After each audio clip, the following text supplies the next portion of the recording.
এটা হচ্ছে আমার প্রতিদিনের খাবার, যেটা খেতে আমার খুবই বিরক্তকর লাগে, কিন্তু যদিও এসব খাবার খাবো না, শুধু বাদামগুলো একটা দুইটা খাবো আর ডিম থেকে হচ্ছে কুসুমটা খাবো, সাদা অংশ খাবো না। আর এখানে হচ্ছে খাঁটি গরুর দুধ, এটা খেয়ে নিব।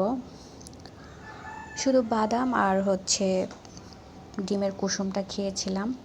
তারপরে হচ্ছে এখানে রান্নাবান্না করলাম, হচ্ছে আজকে চিংড়ি মাছ রান্না করলাম। চিংড়ি মাছেরগুলো হচ্ছে খোসা টোসা সব পরিষ্কার করে আজকে চিংড়ি মাছ ভুনা করলাম আমাদের গাছের টমেটো দিয়ে।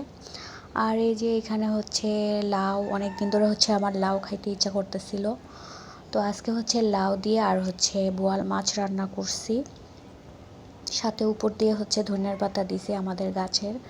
আর এখানে হচ্ছে কালকে রাতের গরুর মাংস রান্না করা ছিল, সেটা গরম করে রেখে দিব।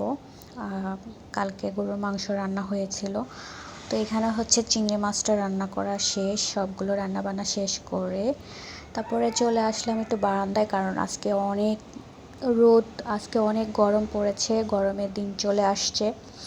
তো এই যে আমার বারান্দার এই যে গাছগুলো, লতাপাতা, এই গাছগুলো হচ্ছে দেখতে আমার কাছে ভীষণ ভালো লাগে বারান্দায়। তো এই যে আমি সবগুলো গাছগুলো দেখতেছিলাম, যেটাতে পানি লাগতেছিল পানি টানি সবগুলো আমি দিয়ে দিছি। আর এখানে হচ্ছে একটু অন্ধকার লাগতেছিল, কারণ হচ্ছে রোদের ওদিকে হচ্ছে মোবাইলটা ধরছি যার কারণে।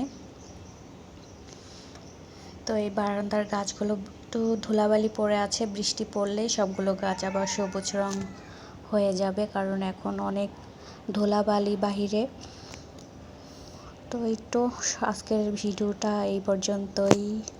আর এখানে হচ্ছে বেল আনা হয়েছে, যেটা গ্রানে আমার হচ্ছে মাথা ঘুরাচ্ছে।